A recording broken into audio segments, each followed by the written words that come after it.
coming up, Scott Leonard. Scott Leonard.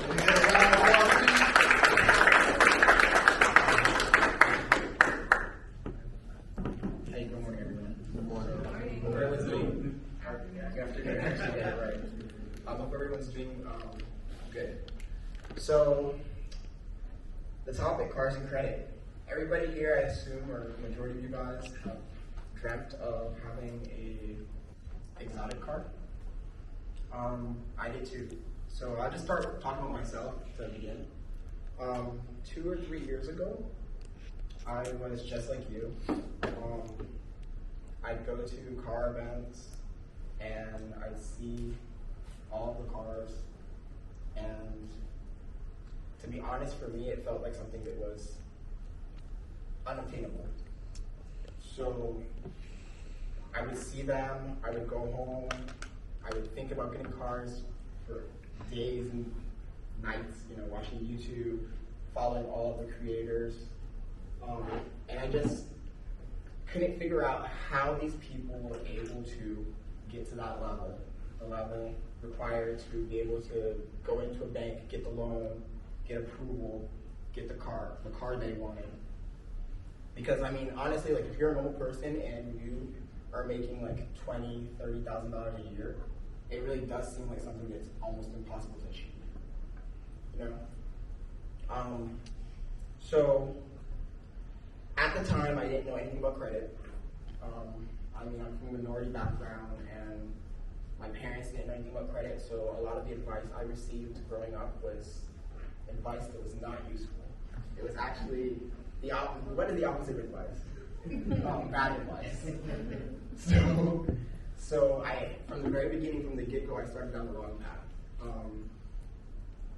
It's kind of ironic, but you can destroy your credit without knowing anything about credit.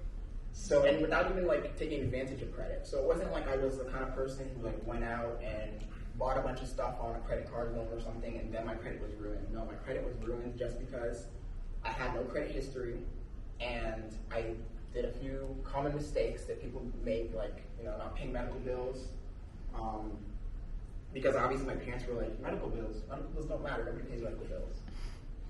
So I did that. I didn't pay my medical bills, and I didn't pay certain small things like phone bills and whatnot, And the main reason was because I didn't understand what credit was. So credit is the representation of your worth. So let's say you meet a new person that you've never met before. How do you determine this person is trustworthy? Without knowing the person, it's very difficult to know if that person is trustworthy. So you're not going to lend a stranger money because you don't know if they're going to pay you back. There's nothing to back up their word. So institutions came with the system. It's not the best system, but it's a system that we're in to determine if your word has value, right? So does your word have value? That's the key component of credit. Does your word have value, and do you have integrity? So obviously, if you're not astute enough to understand that from the beginning, and your parents were not, then you won't know how much importance that has in society, and it has a lot of importance. Once I discovered credit, which is a pretty interesting story. So one day, I was in my house and my cousin came over, and she mentioned her credit score, and I had never really put any thought into credit. So following the advice my parents gave me, I had a debit card, and everything I purchased with money in my bank account, cash. So she came in and she asked me, hey, what's your credit score? And I was like, I don't know. Never checked it. So that day I downloaded Credit Karma, which for any person who has not had a chance to try and improve your credit or get knowledge about Credit Karma is a great place to start. And I downloaded the app and I saw my credit score. My credit score was low, 500, maybe 400. I don't know. It was very low. And then I started reading how to improve my credit and what were the ramifications of having bad credit. And at the time, I had a car that was not a car that you want. It was a 1999 like Eclipse. And that's a good car. As a car enthusiast, you like I mean, I agree. So, my dream car at the time was a Miata, which is also not not like a supercar or anything. So, I started doing research, and I realized that I had like a lot of derogatory marks on my credit report, right? And I didn't know how to get rid of these, right? So some of them were old, some of them were like 5, 6 years old, 7, and some of them were like a little bit more recent. So I saw that you have multiple avenues to dispute open derogatory marks. One of the things I learned was that when you dispute the marks, the companies that are saying that you owe money have 30 days to respond. If they don't, you can reach out to the credit bureau and they'll also drop those from your record. So I did that with like several of these, right? And this was all before getting any credit cards, anything, because I couldn't even get a card to start like the process of like growing my credit. This was just clearing up disputes at the time. So I put in a lot of the claims, and honestly, like only one company came back and actually disputed the transaction. The other ones didn't. So those automatically got removed. After the 30 days, they didn't respond. They were removed from my credit, and that bumped my credit up a little bit, maybe like 530s or whatnot. So after I removed those claims, I decided, well, what can I do to improve my credit score? I went and I got a secure card. A lot of people look down on having a secure card, but honestly, like getting a secure card set me out on an awesome path. I got the secure card, and after having that card for 6 months, it got upgraded to like a normal credit card, and I was able to get a Miata, right? I still had horrible credit. It was like 530 or 5 something. And this is where credit really shines. So I had bad credit. I got the Miata. The interest rate for that car was 14%. So, car that costs $20,000 with 14% interest rate, you're going to be paying another $15,000 or $16,000 on top of what the value of the car is. You're right out the gate. You're bad. You're in a bad situation. So I continued this path of like improving my credit because I did research. I saw that the cost of the car and the amount I was paying for it was way higher than what the car was worth. And I was like, well, this is because of the interest rate. The interest rate is based off of my credit score. My credit is bad. I finally, the year went by. The other two derogatory marks I had on my credit score had more than 7 years. So another thing people don't know is that after 7 years, if you contact the credit bureaus, they'll remove that from your report. So I got those two things removed, and that brought my credit score up to like 6 something. And I was able to get more cards. So once I was able to get more cards, credit score started improving. I went back to the dealership and I bought another Miata. I traded in the one I had. That Miata, my credit score was a lot better at that time. It was like 670. So it was financed at 1.5%. So right there you can see there's a giant difference. Like it's almost the same car. In fact, it was like an upgraded model, and I went from 14% to 1.5. And that's when it hit me how important it is to have good credit. Because once you have good credit, the table's turned. Instead of it being bill collectors contacting me, asking me to pay bills that I owed, there were banks contacting me, asking me to sign up for different cards. And I was hesitant at first because, my parents were always like, don't get credit cards are bad, credit cards are gonna mess up your credit, it's a bad decision, you're not gonna be able to pay them off, you're gonna fall behind. And I believed them, they're parents. But sometimes you have to come out of your cultural zones and do your own research, find out for yourself what the actual facts are, what the evidence is,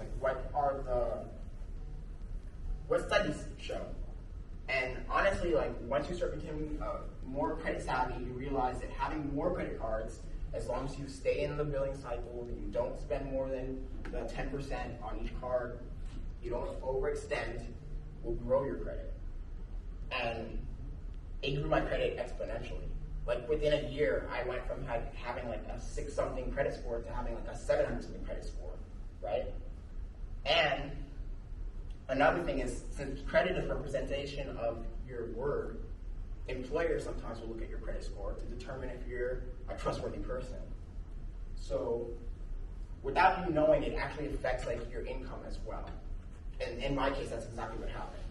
So my credit score improved. I was searching for new jobs, and I was able to acquire a high-paying job because obviously now I had all my ducks in a row. I had good credit, or subprime credit. It wasn't like 790 or something, it was subprime. And I was able to show the value of my word and my value as a person. And I know like it's not the best system, like, but it's a system we have.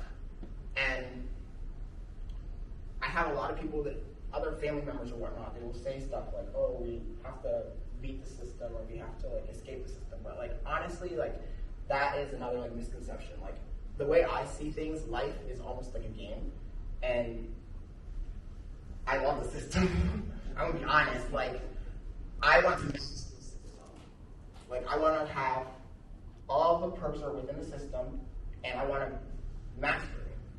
Like I'm not trying to like escape this system. Like I'm trying to be like one of the people in charge of the system. So once you start seeing life that way, and you start like taking control and not victimizing yourself, like, oh well, I'm in this system and I have to work and there's no other ways of making income, like entrepreneurship, starting a business, so that's too much work, it's too hard. We're fixing my credit, like no, like take charge and master the environment you're in. Because that will make you a stronger person, and that will show your value to employers. So, credit score was improved, and I was able to snag a 6-figure job. And once that happened, obviously now I was able to open more cards, and it was a cycle. It's a snowball effect. Once you like improve your credit, as long as you don't do something crazy, because lots of people do fix their credit, and then they go out and they start buying a bunch of stuff that are outside of their means. So that's a big mistake. You guys be reasonable. Don't go out and buy the supercar just because you got like your 700-point credit score or whatnot, and you have like a marginal job. Like no, like you have to be responsible. So I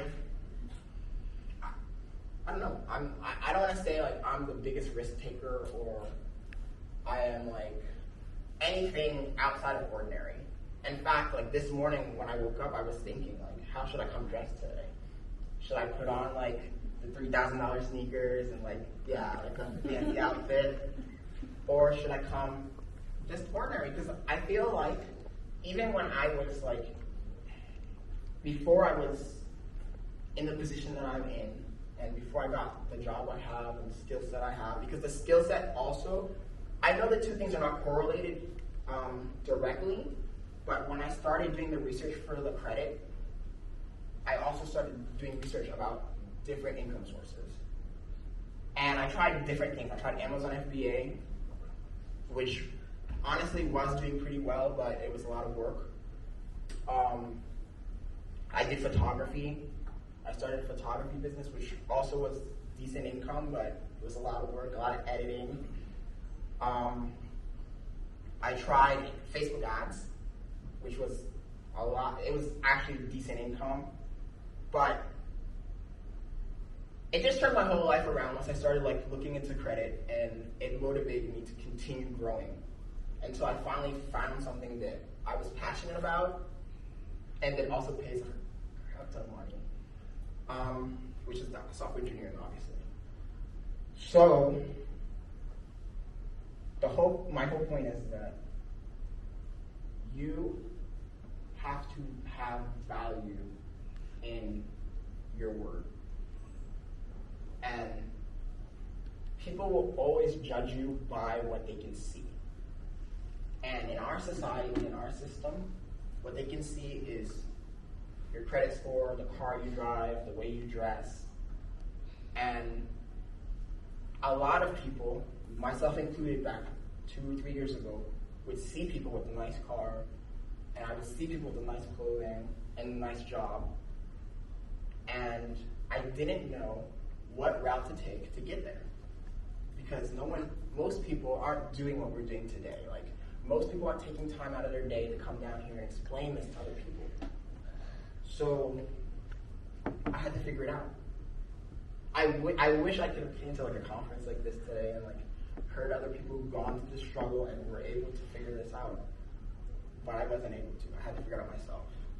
So I sort of, each and every one of you guys that are here that have the dream of having an exotic car and having financial independence to absorb all you can today, because I feel like this is valuable and it will help you grow as a person. And once you grow as a person, you'll start to see the world differently, because I see the world completely different from how I saw it 2 years ago. Like, instead of being a defeated person, I feel like I'm a person who now has my own agency. And it helps to reach a spot in life where you don't have to worry about bills or anything financial. It frees up your mind to go out and learn and produce. And not produce as another person in a factory or in a small company. Like, produce value yourself, value that other people will take and be able to build upon. And anyone can do this. Like, when you see people with the supercars, you see people with the nice outfits, you see people eating fancy food, they're you. You are that person. You can do this. There's nothing stopping you. The only thing stopping you are the fortresses that you set up in your mind that make you think that there's something special about the person who you are watching doing this. Because honestly, that's how I felt. And now, I realize that I could have done it from the very beginning. So, I don't know if there's anything else I can add. I just hope that today you can take something away from this, and in a year, 2, you can be living your best life. All right, let's give it up for Scott. Use that to inspire themselves to take action in their life. But one thing that I want to know, I know that you mentioned a lot of things that you did in terms of, getting your credit right and getting to that exotic that you got outside. But how important was it for you to surround yourself with the right people? Did that contribute to any of your mindset changes and to where you're at today? Yeah, it was super important. So, if you have people who are not on the level that you want, the best philosophy is always be the lowest person in the group of people that you're in. So if you are surrounded by people who are not motivated, they're not ambitious, then it will drag you down.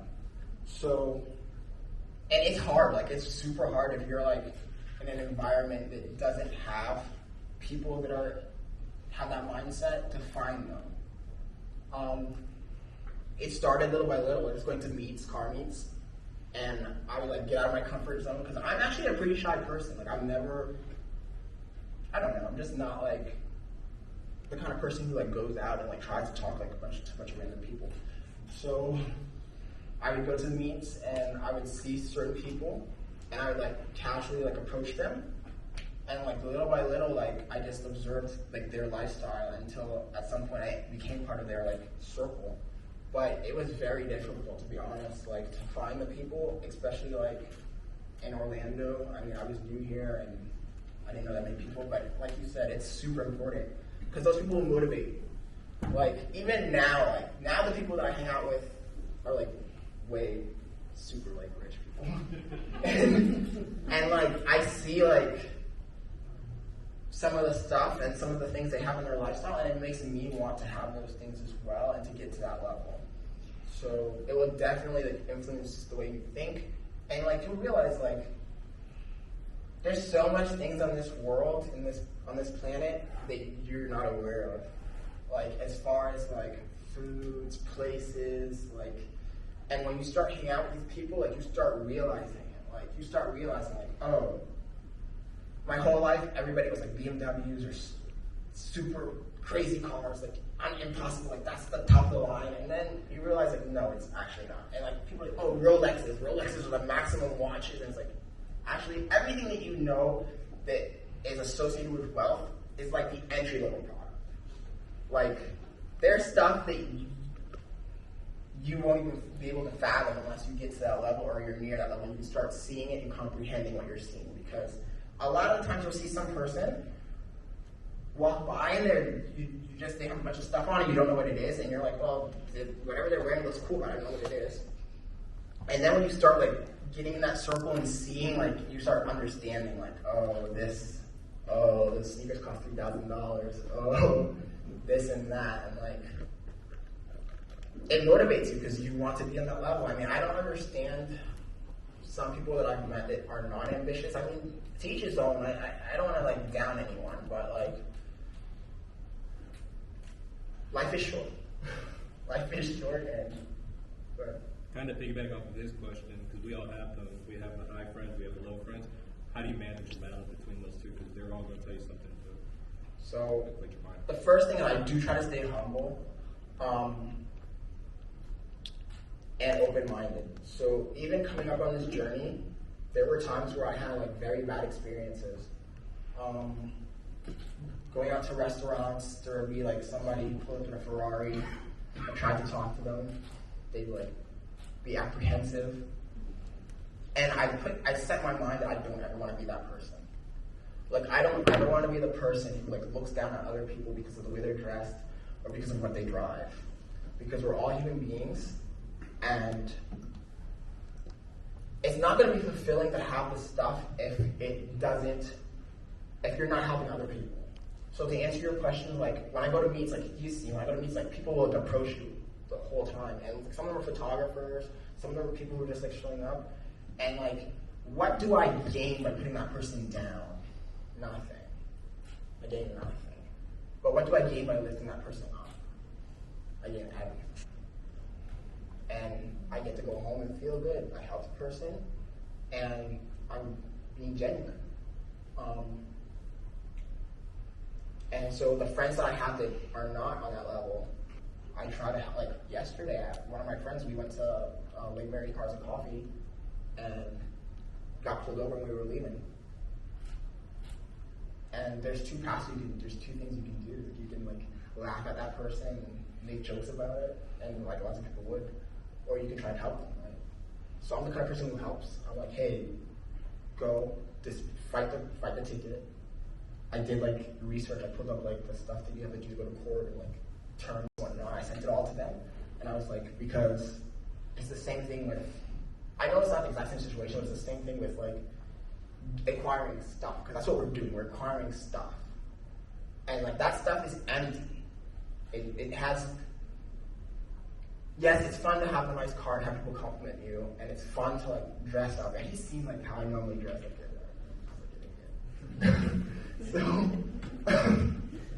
So it's fun because you get compliments and whatnot. But at the end of the day, if you're not helping other people and like growing as a person, like you're not going to be happy. You're gonna be confused. Like, well, and you're gonna want. I mean, I talk to her all the time. Like, I do want more stuff, but it's not gonna. It's gonna be like your main focal point in life, and you will be empty, and you won't grow.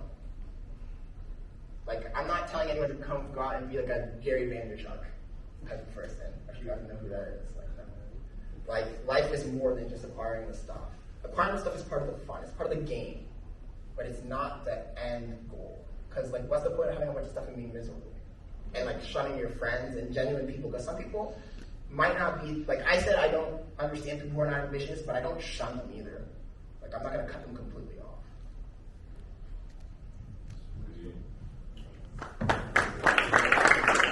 Thank you, Scott. All right, so next up we have